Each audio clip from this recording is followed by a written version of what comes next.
What did we just witness? Roman Reigns is back, and he walked straight into Jacob Fatu's face like he never left. Roman's been gone for months. The bloodlines crumbled. Solo Sikoa's empire is in ruins. And Jacob Fatu? He's been tearing through anyone with the Anoa'i name. So when Roman's music hit, nobody expected what came next.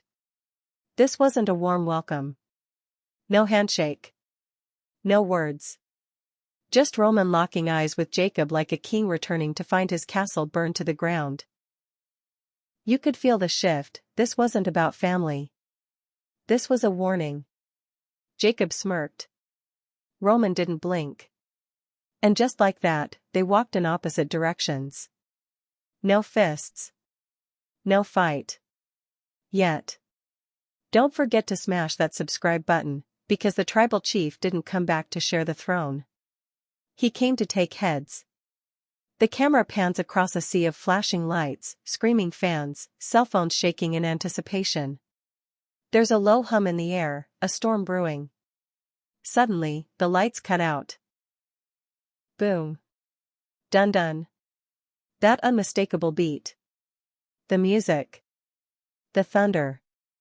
Roman Reigns' theme hits. For a split second, time stops. No announcement. No vignette. No warning. Just music. Just impact. You hear the crowd erupt like a volcano, not in cheers, not in boos, in shock. Grown men are on their feet. Kids are screaming. Every neck in that arena cranes toward the entrance ramp like it's Judgment Day. Roman Reigns, gone for nearly a year, just walked back into WWE like he never left. And he's not smiling. He's not acknowledging anyone. He's not holding a mic. He's not holding a title. He's holding one thing, eye contact. With Jacob Fatu. The monster. The wild card. The new alpha who's been terrorizing what's left of the bloodline. The one man nobody's checked yet. Until now. And Roman? He just walked into Jacob's face like a man coming home to find someone else sitting on his throne. No handshake. No hug. No slow build. Just tension. Enough to make the air feel thick. They didn't fight. They didn't speak. They just stood there, one unmovable, the other unbreakable. And somehow, that silence hit harder than any spear or Samoan spike. What did we just witness? To understand the weight of this moment, why it exploded the internet, shattered kayfabe, and hijacked every wrestling podcast within an hour, you have to rewind the clock. Let's go back. Roman Reigns didn't just leave WWE. He vanished. After 4 years of domination as the head of the table, he stepped away in early 2024. Burnout. Injuries. Maybe politics. Maybe ego. WWE never gave a full answer, and Roman sure didn't offer one. The moment he disappeared, the bloodline, his empire, started bleeding out. Jey Uso walked. Jimmy turned. Solo Sikoa stepped up, tried to seize power, and quickly realized it's one thing to inherit a throne, it's another to command respect from it. Then Jacob Fatu showed up. Like a bomb with no timer, no safety, and no rules. He wasn't there to carry a legacy. He was there to burn it down. And he did. One by one, he broke every Anoa'i that dared stand in front of him. So when that music hit, when Roman's theme dropped on SmackDown like a war horn, it wasn't just a return. It was a confrontation 18 months in the making. Here's the beauty of this moment, and the brilliance in its silence. Roman Reigns didn't say a single word. He didn't need to. This wasn't a promo. This wasn't sports entertainment. This was a message in its purest form. You're sitting in my seat. And Jacob Fatu? He didn't flinch. He didn't step aside. He didn't puff his chest. He just smirked, like he knew this moment was coming. Like he wanted it.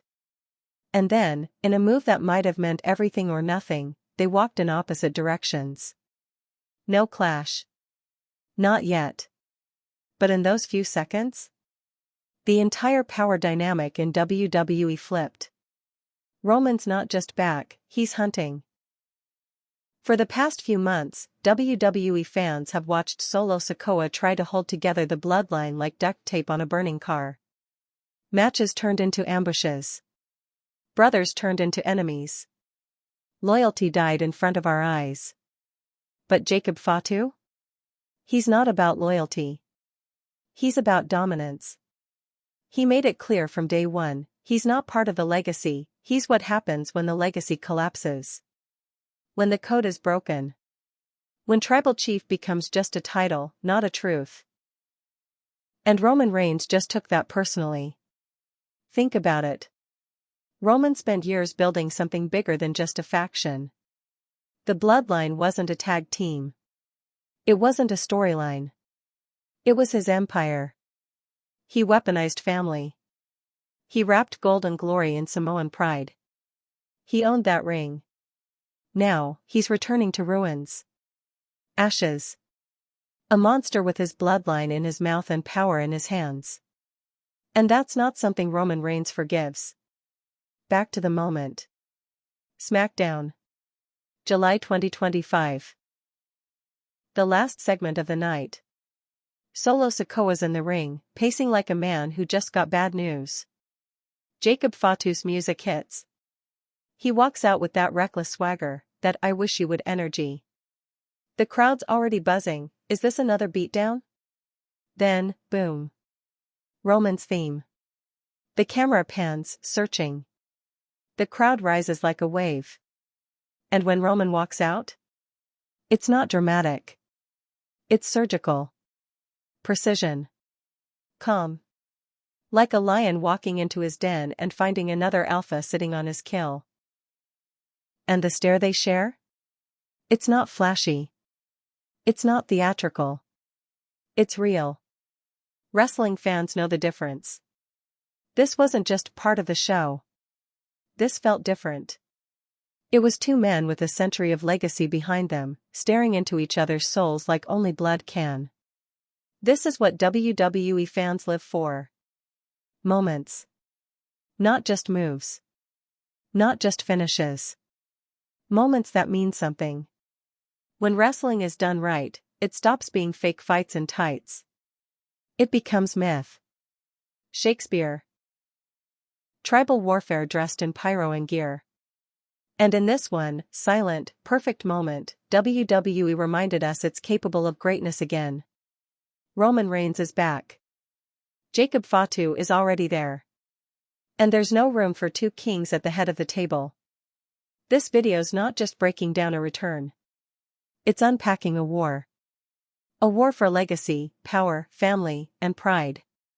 Over the next hour, we're going to break down how the bloodline collapsed while Roman was gone, who Jacob Fatu really is, and why you should be afraid, the real reason Roman returned now, what Solo Sikoa's next move could be, whether WWE is building toward the most dangerous family feud in company history, and why that silent stare might go down as the coldest moment of the decade. So smash that subscribe button right now.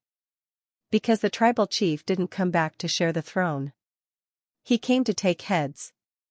July 2025. It's a Friday night, and WWE SmackDown is coming live from Las Vegas, Nevada. The crowd's already buzzing after a wild night of matches and story beats. The Bloodline storyline had been simmering for months. Tension was building. Solo Sikoa had positioned himself as the new leader. Jacob Fatu had become the enforcer, the one who did the dirty work without question or hesitation. But something felt off from the start of the night. There was this electricity in the air. An almost nervous anticipation. Fans couldn't quite place it. Maybe it was because WWE hadn't promoted any major appearances. Maybe it was the pacing of the show. Maybe it was that feeling that something was about to erupt. The final segment is announced. Solo Sikoa is coming to the ring. He walks out with a scowl, his body language cold and rigid. The boos are loud, but they don't rattle him. He's grown more isolated in recent weeks. No longer walking with Jimmy, no longer surrounded by the Usos. Just solo. Alone in the spotlight. But everyone knows he's not really alone. Jacob Fatu is lurking. Solo grabs a mic. His words are sharp, defiant. He talks about legacy. He talks about betrayal. He says Roman Reigns left the family behind. Abandoned them. Let them rot. Then he says something that makes the crowd stir. The bloodline you knew is dead. I don't answer to Roman. I don't answer to anybody. Jacob Fatu and I. This is our table now. The boos grow louder. The camera cuts to kids shaking their heads, adults flipping him off. Solo smirks. He's feeding off the hate. Then Jacob Fatu's music hits. The reaction is instant and visceral. Some cheer. Some boo. Some just gasp. Jacob walks out like a man possessed.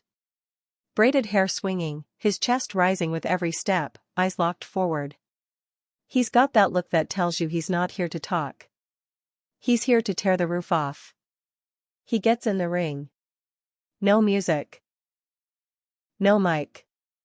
Just the sound of the crowd chanting, Holy sh**T. Solo nods to him like a general nodding to his tank. This is the new power structure, and they're flaunting it. Then, without warning, the lights go black. The crowd goes silent. For 3 full seconds, there's nothing but confusion and whispers. Phones light up the arena. Then, Roman's theme hits. That first bass drop is thunder. The camera shakes. The audio peaks. The crowd loses its collective mind. There's no video package. No pyro. Just Roman Reigns, stepping out onto the stage with that slow, cold walk. Black shirt. Black boots. Hair tied tight. His face is unreadable. But his presence? Unmistakable. Roman Reigns is back. He doesn't raise his arms. He doesn't acknowledge the crowd. He doesn't even blink. He just stares straight down the ramp. Inside the ring, Solo Sikoa suddenly doesn't look so smug. His jaw tightens. Jacob Fatu? He doesn't move an inch. He doesn't smile. Doesn't flex. He just turns his eyes toward Roman and waits. Roman walks. Slow. Measured. Each step like a drumbeat. The crowd is still losing it, some chanting Roman, some chanting Jacob, some just standing with their mouths open. This isn't just another return. This is something else. Roman walks past the commentary table. Past the ring steps. Past the ropes. He doesn't enter the ring. Instead, he walks straight up to the apron and stares up at Jacob Fatu. For 10 seconds, nobody says a word. Not the commentators. Not the crowd. Not the wrestlers. Roman steps up onto the apron.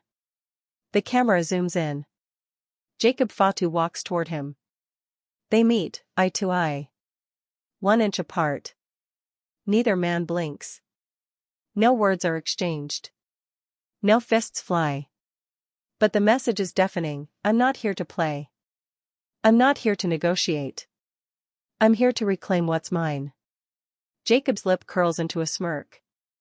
Not cocky. Not disrespectful. Just amused. Like he's been waiting for this. Like he's not afraid. Like he actually wants it. Roman doesn't react. No smile. No smirk. Just cold intensity. They stay like that, frozen in time.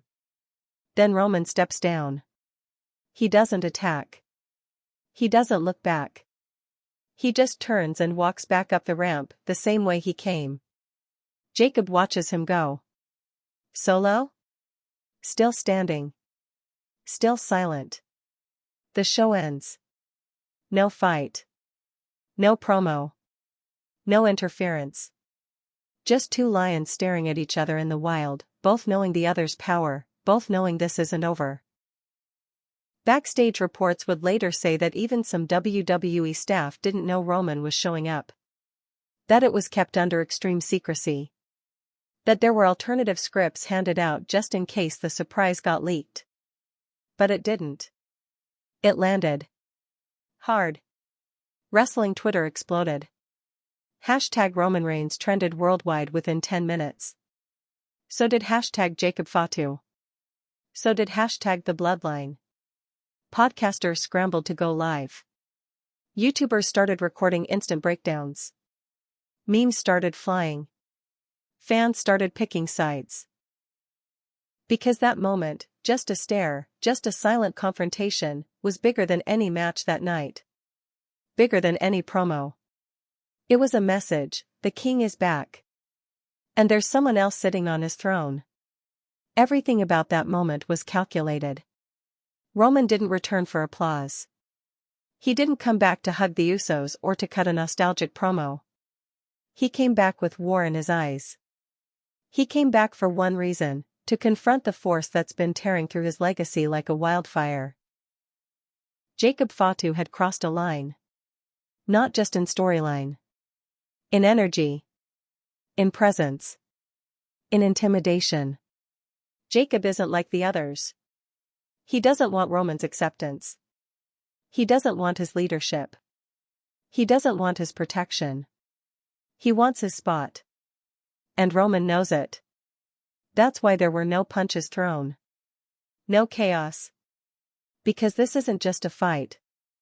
It's a power struggle wrapped in legacy, blood, ego, and pride.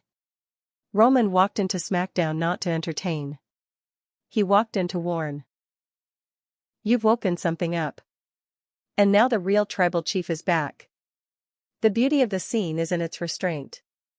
WWE didn't oversell it. They didn't cut to a million angles. They let the moment breathe. The visual alone was enough: Roman and Jacob, both staring, both deadly, both undefeated in their own way. The night ended without a fight. But everyone watching knew one thing: this was the calm before the storm. Quick recap. Roman's disappearance. When Roman Reigns walked out of WWE in early 2024, the company didn't just lose its champion, it lost its spine. Let's be clear about something: Roman wasn't just holding the belt. He was the belt. For nearly 4 years, he carried the company on his shoulders. He main event WrestleManias, unified titles, ran through legends, rewrote history, and reinvented what it meant to be a top guy in the modern era. But then, suddenly, quietly, he was gone. The rumors started first. Whispers backstage. Injury? Burnout? Contract negotiations? There were no clear answers, just speculation. WWE didn't say much. Paul Heyman stayed silent. The Bloodline said nothing. Then came the announcement. Roman Reigns was taking an indefinite leave of absence. No press conference. No farewell. No final promo. Just a statement and a vacuum. And that vacuum swallowed everything. Roman didn't lose his title in a match. He didn't get pinned. He didn't tap. He simply disappeared, unconquered. Undefeated. Unchecked. That's where the real damage began. You can remove a king from a throne, but when he doesn't die, when he just vanishes, the question isn't who replaces him. It's who survives him. Inside WWE, everything changed. The Bloodline, once the most dominant faction since Evolution or The Shield, cracked almost instantly. Jey Uso, arguably the heart of the group, walked. Not just from the faction, but from SmackDown entirely. Jimmy turned erratic. Solo Sikoa stepped forward, trying to hold the reins. But he wasn't ready. He had the muscle. He had the loyalty. But what he didn't have was Roman's vision. Roman didn't lead with force, he led with fear, control, and manipulation. He made everyone believe they needed him. Solo didn't have that. Not yet. So the group turned inward. Mistrust grew. Egos clashed. Matches became statements. Promos became threats. The family dynamic turned toxic. And then came Jacob Fatu. Jacob didn't walk into WWE like someone looking for a seat at the table. He kicked the door down and made it clear he was there to flip it over. Roman's absence had left a hole, and Jacob was the first one who didn't ask permission to fill it. To understand why Roman's disappearance was such a tectonic event, you have to understand what he was doing before he left. Let's rewind to 2020. WWE was navigating the pandemic. The crowd was gone. Energy was low. Ratings were unpredictable. Then Roman returned from hiatus with new music, new gear, and a new attitude. The big dog was dead. The tribal chief was born. He aligned with Paul Heyman. He wrecked Jey Uso. He forced his family to acknowledge him, literally. Every promo became a sermon. Every match a message. He wasn't just defending a title. He was defending his legacy. And he did it with near-perfect precision. He beat Edge. He beat Daniel Bryan. He beat John Cena. Brock Lesnar. Kevin Owens. Drew McIntyre. Cody Rhodes. LA Knight. Logan Paul. The list goes on. He didn't just win, he made every opponent feel like a stepping stone. So when he left, there was no replacement. Not even Seth Rollins, who carried the World Heavyweight Championship with pride on Raw, could replicate the aura Roman had built. Roman was special because he made silence feel loud. He made stillness feel threatening. He made fans feel like they were watching something bigger than wrestling. His exit took that away. WWE tried to pivot. Cody became the new babyface. Rollins held the other belt. Gunther elevated the Intercontinental title. But none of it plugged the hole Roman left. The Bloodline was still the top story, but it had no leader. Solo tried. Jimmy tried. Even Heyman tried. But none of them could recreate the presence Roman brought every time his music hit. And so chaos filled the void. In his absence, Jacob Fatu ran rampant. He debuted like a weapon. No promo, no setup, just violence. He showed up during a match between Solo and Kevin Owens and laid waste to everyone. No allegiance. No explanation. The following week, he stood beside Solo in the ring, but didn't speak. Just nodded once. That was enough. Over the next few weeks, he obliterated Jey Uso. He demolished Sami Zayn. He beat down Cody Rhodes backstage. He ripped through babyfaces like a buzzsaw. He made it clear that this wasn't about respect. It was about destruction. Jacob Fatu represented what happens when a family legacy gets twisted, when protection becomes dominance, and tradition becomes brutality. And fans noticed. Online, people started asking the question no one wanted to say out loud: is Jacob Fatu a better enforcer than Roman ever was a leader? That question lit a fire under the storyline. Because behind the scenes, the seeds were already being planted. Roman wasn't going to stay away forever. But when he came back, it wouldn't be to restore the old bloodline. It would be to confront what it had become. WWE needed that confrontation. Because Roman's disappearance didn't just change the roster, it changed the fans. When Roman left, the audience shifted. Some missed the promos. Some welcomed the change. But everyone watched the bloodline fall apart. They watched family turn into enemies. They watched a dynasty collapse without its king. And now, with Roman back, the question isn't whether he can rebuild. It's whether he wants to. Roman doesn't look like a man coming to reunite the family. He looks like a man ready to burn what's left of it to the ground. And it all started with his disappearance. The collapse of the bloodline. The story of the bloodline isn't just about dominance, it's about control. Roman Reigns didn't build a faction. He engineered a power structure. Every piece had a place. Every member had a role. Jey Uso was the heartbeat. Jimmy was the glue. Paul Heyman was the voice. Solo Sikoa was the sword. And Roman? He was the mind behind it all. For almost 4 years, they ran WWE. They stacked titles. They headlined pay-per-views. They turned family into force. But when Roman stepped away in early 2024, everything cracked. And once cracks form, collapse is just a matter of time. At first, it looked like Solo Sikoa could hold things together. He wasn't as vocal as Roman, but he was brutal. He wasn't as strategic, but he was feared. WWE positioned him as the new enforcer-turned-general. But authority without loyalty is just an illusion. The fall began with Jey Uso. Jey had always been the emotional center of the bloodline. He was the first to bend the knee to Roman. He was the one who suffered the most. And when Roman left, Jey didn't see opportunity, he saw emptiness. Without Roman's presence, the family felt hollow. Jey started missing shows. Promos got colder. Then, one night on Raw, Jey dropped a line that hit harder than any super kick: "I didn't sign up for Solo's bloodline. I signed up for Roman's." And with that, he walked out. He left SmackDown. Left Solo. Left Jimmy. The crowd didn't boo. They understood. Jey wasn't just quitting a faction. He was quitting a war that no longer had a purpose. Jimmy tried to hold on. He defended Solo. Said the family had to stay united.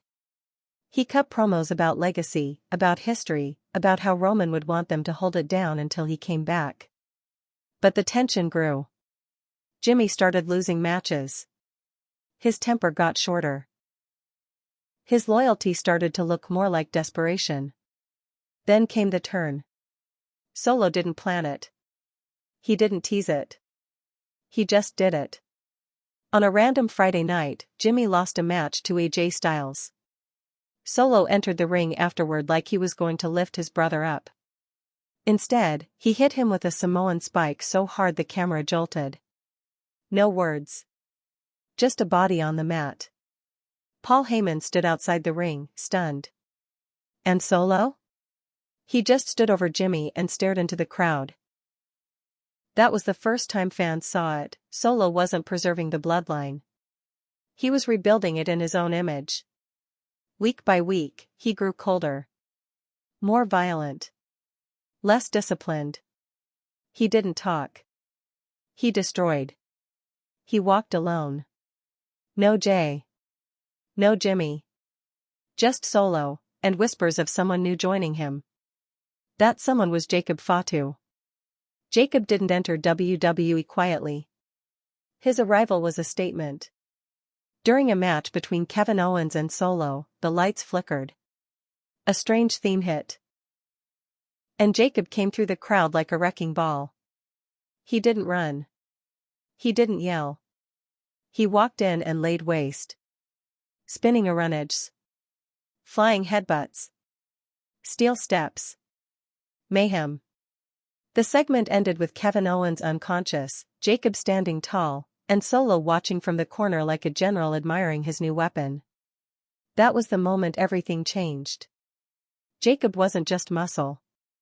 He was chaos. He didn't respect the hierarchy. He didn't speak about legacy.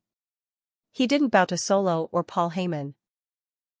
He broke the bloodline's code. And fans couldn't look away. Over the next 2 months, Jacob and Solo ran SmackDown like a two-man crime syndicate. They attacked unprovoked. Matches ended in carnage. Backstage segments turned into brawls. People stopped calling it the Bloodline. They called it the Purge. Meanwhile, Paul Heyman's demeanor changed. Once the confident mouthpiece of champions, he now looked nervous. Out of place. Like he knew the ship was sinking, but had no life raft. One night, Solo looked at Heyman and told him, "You either speak for us, or you shut up." Heyman didn't respond.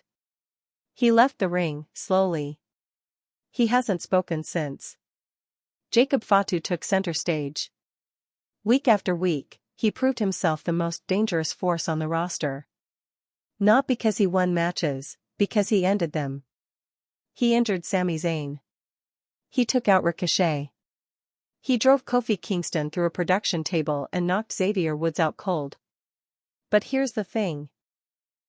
He wasn't doing it to climb the ladder. He wasn't asking for title shots. He didn't want belts. He wanted blood.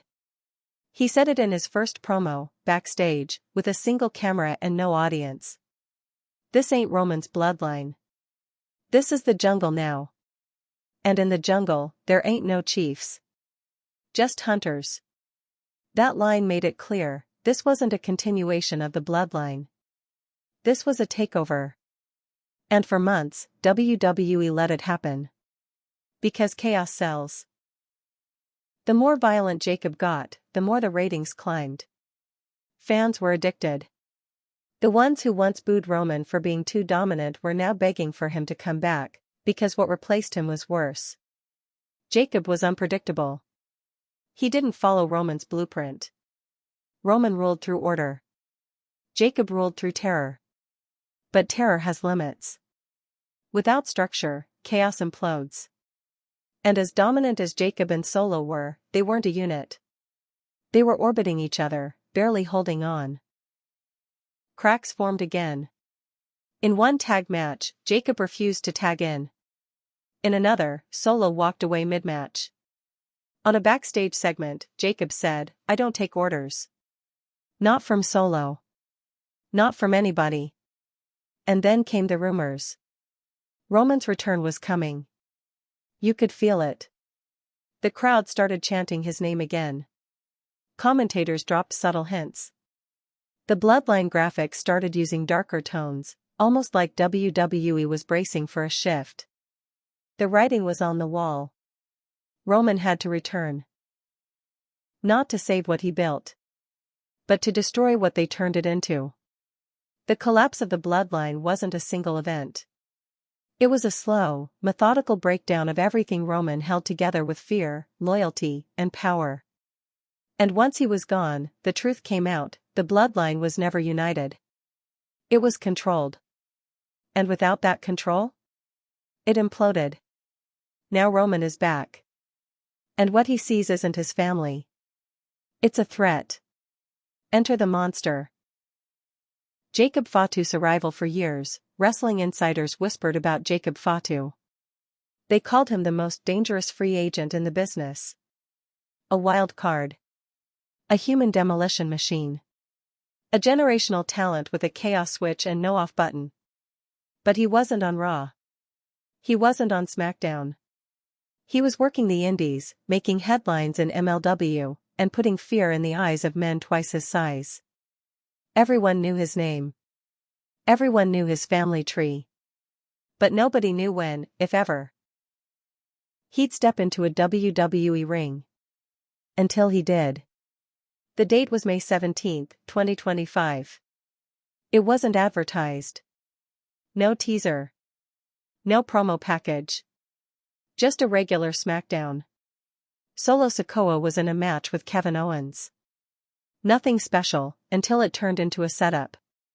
Solo rolled out of the ring. Owens was leaning on the ropes. Then the lights dimmed. The crowd thought it was a technical issue. Until it wasn't. A bass-heavy, unfamiliar theme hit. Tribal drums. Screams. Violence in audio form. Then came Jacob Fatu. Not through the entrance ramp. Not from gorilla position. He came through the crowd like a riot. Hair braided. Chest bare. Covered in tribal ink. He jumped the barricade and didn't pause. He sprinted to the ring like he was chasing a grudge. 1 minute Kevin Owens was standing. The next, he was planted on the mat with a pop-up Samoan drop that looked like it broke the ring in half. Then came the headbutt. The splash. The stomp. Owens was out cold. Solo didn't interfere. He just stood in the corner and watched. Jacob climbed the top rope and hit a moonsault that defied gravity for a man his size. The ref called for the bell. Match over. Silence. Then the crowd roared. Because this wasn't just a debut. It was a declaration. Jacob didn't walk into WWE like a rookie looking to earn respect. He walked in like a man declaring war. And everyone knew it. That night, WWE's ecosystem changed. Social media exploded. Analysts scrambled to rework the power rankings. YouTubers rushed to upload highlight reels. Even backstage, talent was stunned. Jacob wasn't supposed to be there. He wasn't signed a week earlier. WWE had pulled the trigger in secret, fast-tracking his deal, rushing through medicals, and debuting him the first moment they could. Because they needed a monster. And Jacob Fatu is exactly that. But let's be clear, Jacob's danger isn't just in his size or strength. It's in his presence. When he walks into a room, the energy shifts. He doesn't do flashy poses. He doesn't smile for the camera. He doesn't play to the crowd. He stalks. He studies. He attacks.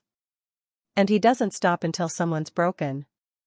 Over the next few weeks, WWE didn't push him, they unleashed him. Jacob didn't get a sit-down interview. No character package. No touching story about earning his shot. They let his actions speak. And they screamed.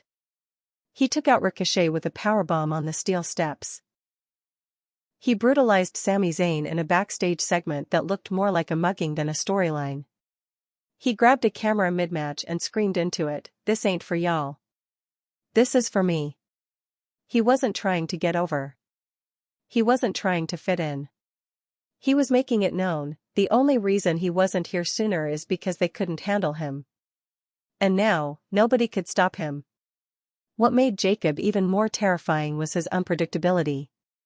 With Brock Lesnar, you knew when the suplexes were coming. With Roman, you knew when the mind games started. With Bray Wyatt, you expected the theatrics. But with Jacob? You don't know anything. He'll walk to the ring slow and quiet, then throw a security guard through the barricade before the bell rings. He'll stand in silence while someone cuts a promo, then spear them mid-sentence without blinking. He doesn't follow the script. He is the threat. And behind all the destruction, there's a deeper story. Jacob Fatu isn't just a wild card because it sells merch. He's a wild card because of where he came from. Jacob is part of the Anoa'i bloodline. Same family as Roman Reigns, the Usos, Solo Sikoa, Yokozuna, Umaga. A tree with roots deeper than WWE itself. But unlike Roman, who grew inside the system, Jacob grew outside of it. He grew up in street fights, not training centers. He did time. He made mistakes. He got locked out of opportunities. WWE didn't sign him for years because of his past. And Jacob never forgot that. He didn't arrive in WWE with a smile and a handshake. He arrived with a grudge. Not against the locker room. Against the system. He wasn't here to be accepted. He was here to dominate the same machine that once rejected him. And now, he's on fire. In under 2 months, he's done what few newcomers have ever done, he's made veterans nervous. People backstage don't know how to handle him. He doesn't show up early. He doesn't ask for direction. He doesn't ask for permission. He shows up. Destroys. Leaves. And fans love it. Because wrestling, at its core, is about moments. Impact. Energy. And Jacob Fatu is a walking main event. But the most important thing he's done? He's made Roman Reigns relevant again. Not because Roman's story was boring. But because Jacob made it dangerous. Jacob's arrival forced the question, what happens when the Alpha returns to find the pack led by a predator? And the moment Roman's music hit in July? That question got real. Because when Jacob Fatu locked eyes with Roman Reigns, he wasn't looking at a legend. He was looking at a rival. And he didn't blink. Who is Jacob Fatu, and why he's terrifying. When Jacob Fatu walks into a room, the temperature drops. Not because he's cold, but because everyone else goes quiet. He doesn't talk unless it matters. He doesn't smile unless it's trouble. And he doesn't walk into a building looking to make friends. He walks in like someone who already knows he owns the place. That's not gimmick. That's real. That's Jacob Fatu. But to understand why he hits different, you have to go beyond the entrance music and the brutal moves. You have to look at where he came from, and what he had to fight through to even make it to WWE. Jacob Fatu is a member of the legendary Anoa'i family. That alone sets a heavy expectation. He's related to Roman Reigns, the Usos, Yokozuna, Umaga, Rikishi. This isn't just a family tree, it's a dynasty that practically built the foundation of WWE's modern era. But Jacob wasn't bred in the same environment. He didn't rise through the WWE Performance Center. He didn't come up with an NXT push or a fast-track deal. He was born into the business, yes, but his path wasn't lit. It was dark, cracked, and dangerous. Before wrestling took over his life, the streets did. Jacob has been open in interviews about his past. As a teenager, he got caught up in gangs, fights, arrests, time behind bars.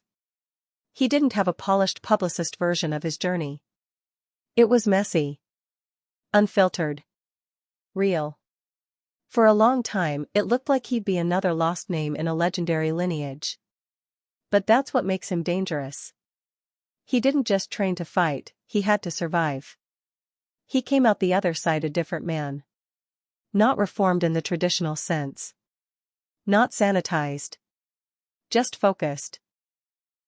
The ring became the one place where his violence was legal. Controlled.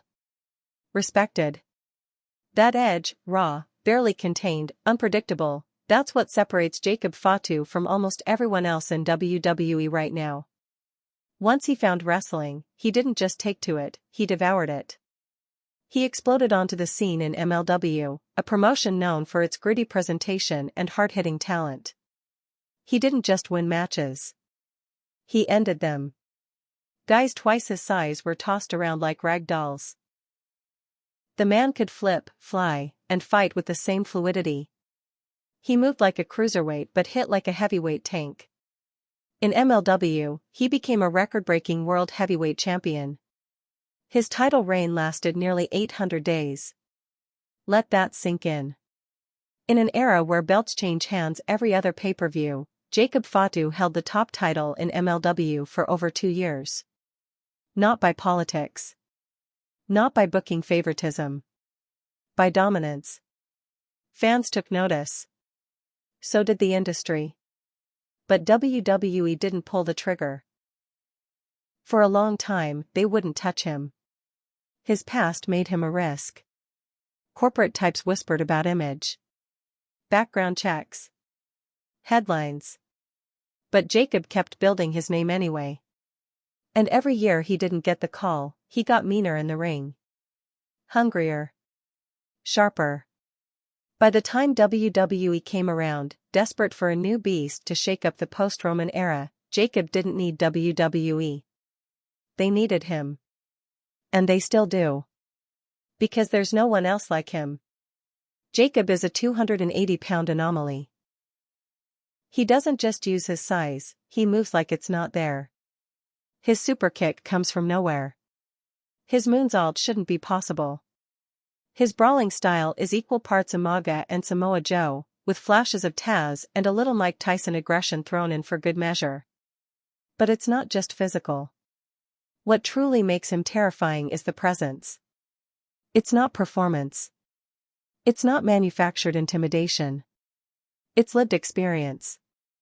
He brings the energy of a man who's been in real fights. Who's seen danger? Who's tasted violence and didn't flinch? Every time he steps into the ring, it feels like something could break, bones, rules, expectations. That's why crowds react the way they do. It's not just cheers or boos. It's awe. Suspense. He doesn't need pyro or a catchphrase. He walks out, and people react like nature just shifted. And then there's his psychology. Jacob doesn't yell on the mic. He doesn't cut long promos. He delivers his threats with just a few words. And those words land. Because when he speaks, it's not theater. It's a warning. He said it himself, "I'm not here for the show. I'm here to eat." And that brings us to the core reason Jacob Fatu is so terrifying. He's not chasing stardom. He's not trying to be the next Roman Reigns. He's not looking for approval, for a legacy, for a handshake from the past. He's here because destruction is what he does best. In a world of characters, Jacob Fatu is real. And reality hits harder than any scripted feud ever could. In pro wrestling, most rivalries are about championships. The WWE title. The Universal title. A belt, a contract, a shot at the main event. But this one, Roman Reigns versus Jacob Fatu, is about something heavier. Something older. Something you can't put on a pedestal or wrap around your waist. This is about the tribal throne. And the throne doesn't come with a strap. It comes with power. When Roman Reigns returned in 2020, he didn't just call himself the head of the table for show. It wasn't a catchphrase. It was a message aimed straight at his family and the industry. He was claiming more than a title. He was declaring himself the final authority in a lineage that stretches back decades. This wasn't just about being champion. It was about being the alpha of a bloodline that built an empire. The Anoa'i family isn't just a group of wrestlers. It's a dynasty that shaped pro wrestling. From the Wild Samoans to Yokozuna, from Rikishi to the Usos, from Umaga to Solo Sikoa, the family legacy is carved into WWE's DNA. Roman didn't rise to the top by asking politely. He crushed his cousins. He forced them to kneel. He made Jey Uso say the words, "I acknowledge you." He made the audience believe that he wasn't just running WWE. He was WWE. But that title, Tribal Chief, wasn't officially sanctioned. It wasn't defended like a belt. It was earned, held, and kept through sheer dominance. That's why Roman's absence hit so hard. He wasn't defeated. He wasn't dethroned. He left the chair empty. And now someone else is sitting in it. Jacob Fatu hasn't called himself the Tribal Chief. He hasn't claimed it on air. But make no mistake, his actions have screamed it louder than words ever could. He's taken control of the bloodline's remains. He's become the enforcer, the kingmaker, the wrecking ball. Every time he steps into the ring, he draws lines in the sand, respect me, or get crushed. That's what makes this feud so dangerous. This isn't about title shots or main events. This is about two alpha males with the same blood, the same legacy, and the same hunger, but only one throne. The tribal throne isn't a gimmick. It's a seat of power built on legacy, loyalty, fear, and dominance. It's the unspoken title within the Anoa'i family, passed down, never given. Roman took it by force. Jacob is ready to do the same. What's at stake here isn't just who wins a match. It's who defines the future of their family, and by extension, the very soul of WWE. If Roman reclaims the throne, he cements himself as the final boss of the modern wrestling era. A legacy unrivaled. Unbroken. If Jacob takes it, he rewrites the rules. He burns the hierarchy. He tells the world that bloodlines don't matter unless you're willing to make them bleed. This isn't about belts. It's about something far more dangerous. Who gets to lead? Solo Sikoa, Prince or Pawn? When Solo Sikoa first showed up on WWE's main roster, he was quiet. No words, just violence. He wasn't there for titles. He wasn't there to climb the ranks.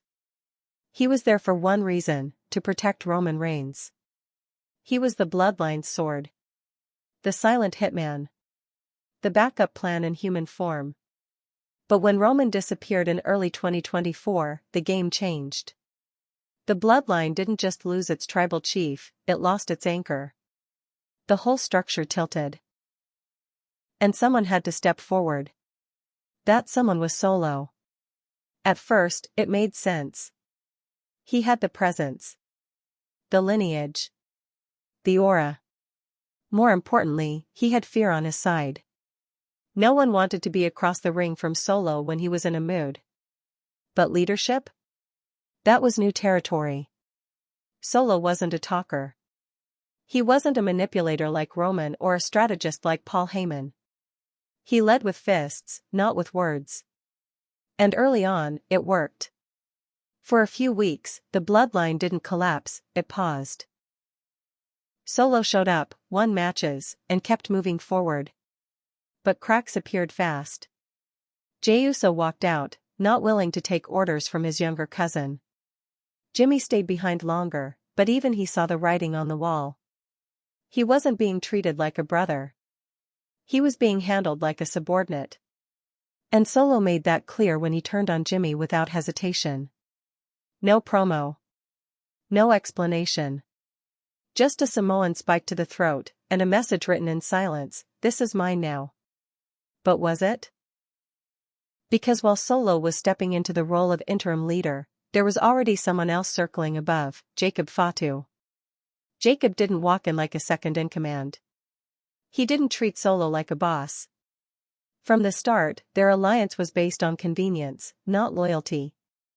It wasn't a partnership. It was a powder keg. Solo, for all his presence, has never looked truly comfortable in command. He doesn't crave the spotlight. He doesn't carry the mic like a general. He doesn't even appear to enjoy the power. He just knows one thing: if you're not leading, you're expendable.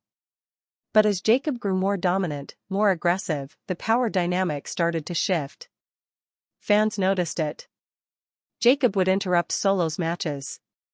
He'd refuse to tag. He'd cut off Solo's promos without a second glance. And Solo? He didn't stop him. Because deep down, Solo knows the truth that no one wants to admit: he's not the tribal chief. He's the placeholder. And placeholders don't get statues. They get forgotten. That tension has been boiling ever since. Solo carries himself like he's in charge, but the shadows tell a different story. The moment Jacob arrived, Solo stopped looking like a ruler and started looking like a man on borrowed time. Let's look at the facts. Solo never crowned himself the tribal chief. Not once.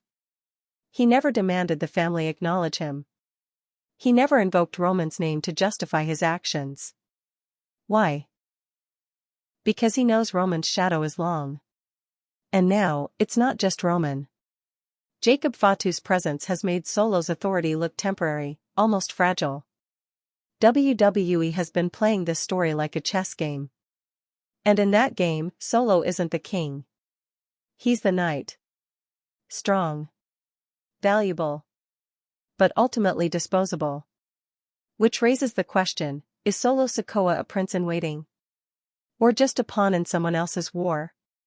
That question gets more urgent with every passing week. Because if Solo is trying to lead Jacob Fatu, he's failing. And if he's trying to survive him, he's running out of time.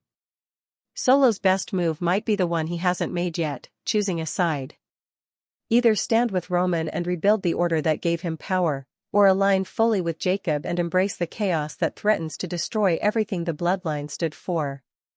But there's a third option too. What if Solo turns on both? What if he's not a prince or a pawn? What if he's just waiting for the right moment to flip the board completely? Because if there's one thing we know about Solo Sikoa, it's that when he strikes, it's always sudden. Always final. And he never warns you twice. Fan reaction: the internet explodes. Some moments in wrestling are designed to pop the crowd. Some are built to trend. But every so often, WWE delivers something that doesn't just light up the room, it blows up the entire internet.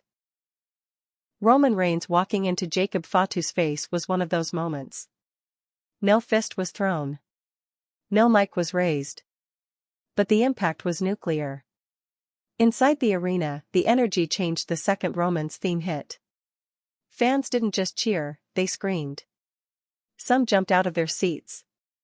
Others stood frozen, hands on their heads. You could see it on every face: shock, disbelief, and raw anticipation. The kind of reaction you can't rehearse. People weren't reacting to a return. They were reacting to a collision they didn't believe was actually going to happen.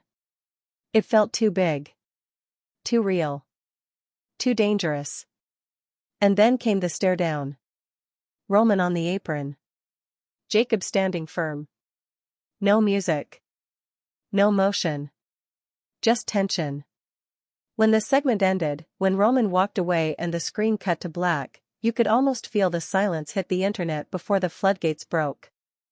Within 10 minutes, #Roman Reigns and #Jacob Fatu were trending #1 and #2 worldwide on Twitter, now X. Clips of the moment were everywhere: official WWE uploads, fan-captured angles, GIFs, stills, slow-motion edits. It didn't matter how you watched it. Everyone had the same reaction: what did we just witness?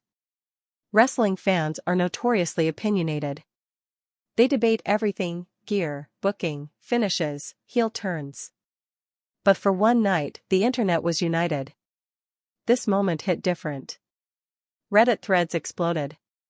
Subreddits like r/squared circle hit record engagement numbers. Thousands of comments poured in within hours. Some called it the coldest stare down since Rock vs. Hogan. Others said it was the most important Bloodline segment since Jey Uso first bent the knee in 2020. On YouTube, reactions dropped within minutes. Channels with millions of subscribers posted emergency live streams. The thumbnail said it all: the Bloodline story just flipped again. Roman is back. Jacob isn't scared. This is the most powerful moment of 2025. Even wrestling journalists, known for being skeptical or measured, couldn't hide their reactions. Some called it cinema. Some called it psychological warfare. One major outlet posted, "You don't need words when the power shift is that obvious." But it wasn't just the insiders. The mainstream caught on too. ESPN's WWE section published a late-night article titled "Roman Reigns returns to face a bloodline he doesn't recognize." Sports Illustrated ran a piece about WWE's masterclass in suspense and character evolution. Even non-wrestling accounts, pop culture outlets, streamers, NFL players, got pulled into the conversation. Why? Because it was real storytelling. No cheap shocks. No overproduced drama. Just two alphas staring each other down, and letting the world imagine what comes next. The memes came fast. Side-by-side photos of Roman's cold stare and Jacob's unbothered smirk. Edits of Roman as a king returning to a ruined kingdom. TikToks with the Godfather soundtrack layered over their face-off. Quotes from movies applied to the silence: "A lion doesn't lose sleep over the opinion of sheep. He didn't come home. He came for blood." It wasn't just fan culture, it became internet culture.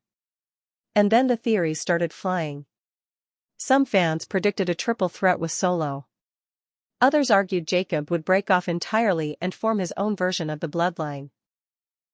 Some speculated that this feud could lead all the way to WrestleMania. But beneath the predictions was a shared realization: this wasn't just another chapter. This was the beginning of a new war. The power of this moment wasn't just in what happened. It was in what didn't. There was no brawl. No beatdown. WWE held back, and that restraint was exactly why it worked. Fans didn't want immediate answers. They wanted to feel something. And they did. For the first time in months, the internet didn't complain about booking or storylines. It celebrated wrestling. The art of tension. The risk of silence. The drama of two men staring at each other and telling an entire story with their eyes. It reminded people why they fell in love with this business in the first place. Not for the moves. Not for the belts. But for the moments.